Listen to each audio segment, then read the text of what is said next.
running at, well, I was going to say running at pace, but running as quick as he can now. Yeah. And to get his feet right and get the strike right, he had to bend it as well. He had to put pace on it. I mean, it's a worldie, absolute worldie.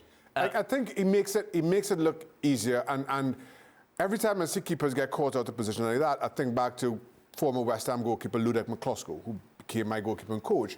But he would always play very high up. Right. And he said that players could trip you in training, and they would do it and they'd celebrate, no problem. But in a game, under that kind of pressure, right, 99% couldn't. Different gear. And it takes a special player, in this case Luis Suarez, to produce something like that. So it's not as unheard of as the highlight may suggest. That, of course, is part of a much-needed win for Atletico Madrid after a miserable run, including losing at home against Levante. Next up for them, it's Manchester United in the Champions League on Wednesday.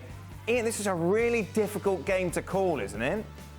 Yeah, it is. It's a fascinating tie, isn't it? I mean, both teams and both clubs are not what they were.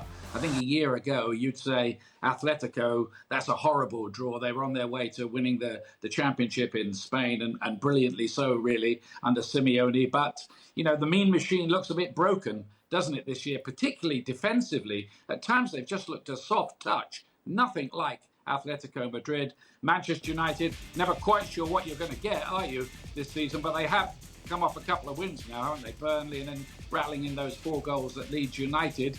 Big win for them, that morale-boosting win against a team, you know, that's a real grudge match against Leeds. So that is a big lift for United going into that one. But you're right, it's too tight to call, I think, that one. Yeah, United are favourites, Jules, and obviously when you take a look at the team sheets, you can see why.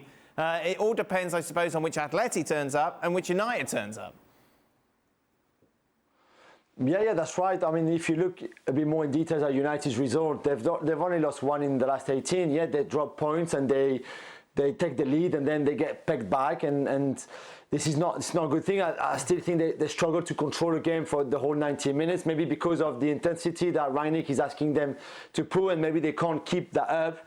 But I think they have to be favoured, even if it's slightly favoured, because I think that intensity could be too much for Atleti over the 2 legs, because I still think that they've got better players, especially, you know, with the ball. I think Atleti, we've all seen it, have been a mess at times this season. Yes, of course, they can produce some good moments in games because they've got Correa and they've got talented players in Joao Felix and Suarez with that goal. But overall, they've been very disappointing collectively. And I think as United have also been collectively disappointing at times, and they concede goals and etc. But I still think they're better armed right now to go into a tie like this over 2 legs, with the second leg as well at Old Trafford in Manchester, to be able to beat them. So I would say United will win that tie.